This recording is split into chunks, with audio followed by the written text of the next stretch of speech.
افغانستان میں چند لوگ ایسے ہیں، جب امریکہ گیا ہے نا تو کچھ ایسے لوگ طالبان کی صفوں میں ڈال کے گیا ہے جو امریکہ کے لیے کام کریں. مفتی عبدالرحیم صاحب تو بہت پہلے سے یہ بات کہہ رہے تھے کہ طالبان کی صفوں میں ایسے لوگ گھس چکے ہیں جو امریکہ کے ایجنڈے پہ کام کر رہے ہیں، ان کو امریکہ ٹھیک ٹھاک پیسہ دے رہا ہے.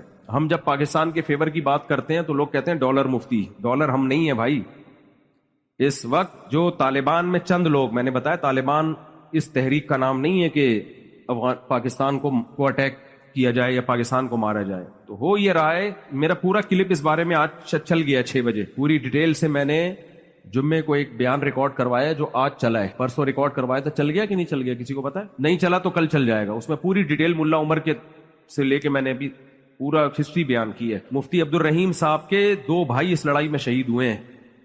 جب اگر انہوں نے جہاز سے یوٹن لیا ہوتا نا، پہلے ایک بھائی شہید ہوا، اس کی جنازہ ہم نے خود پڑھا ہے، پھر دوسرے کو بھیجا وہ بھی شہید ہوا، پھر باقیوں کو بھیجا وہ نہیں ہوئے شہید، باقی 2 شہید ہو گئے.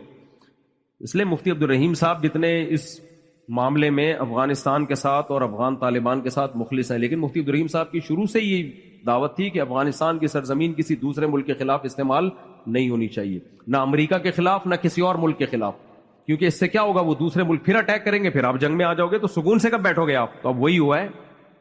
پہلے ملا عمر کے دور میں افغانستان کی سرزمین استعمال ہوئی مختلف ملکوں کے خلاف. ملا عمر نہیں چاہتے تھے کہ استعمال ہو، لیکن ہوئی. اس کا نتیجہ کیا نکلا؟ نیٹو کی افواج نے مل کے افغانستان کا بیڑا غرق کر دیا. اب دوبارہ وہاں حکومت قائم ہوئی ہے تو بھائی آرام سے بیٹھو. اب امریکہ پھر ان کو پش کر رہا ہے پیسے دے دے کے کہ پاکستان پہ اٹیک کرو. بھائی انڈیا نے آپ کو اندر گھس کے مارا ہے، اس کو تو آپ کچھ نہیں کہہ رہے. رشیا نے آپ سے کئی سال لڑائی کی ہے، لاکھوں افغانی شہید کر دیے، ان کو کچھ نہیں کہہ رہے. پھر پاکستان کیا کر رہا ہے؟ اب افغانیوں کے لیے بھی مسائل کھڑے کر دیے. ورنہ افغانی یہاں سکون سے رہ رہے تھے نا، ہزاروں نہیں لاکھوں افغانی، لیگل بھی ان لیگل بھی. ہوا کیا ہے کہ جب وہاں سے خارجیوں کے اٹیک ہونا شروع ہوئے، وہ ظاہر اٹیک افغانی لوگ کر رہے تھے، تو پھر پاکستان نے یہاں سے افغانیوں کو نکالنا شروع کر دیا. تو یہ افغانی بھی مصیبت میں آئے اور دوبارہ 2 اسلامی ملک آپس میں لڑ پڑے ہیں. انڈیا خوش ہے، آج بھی انڈیا کا بیان آیا ہے، اس میں تو اس نے صاف طور پہ انڈیا کے چینل نے کہا ہے کہ ہم دیوبندیوں کے ذریعے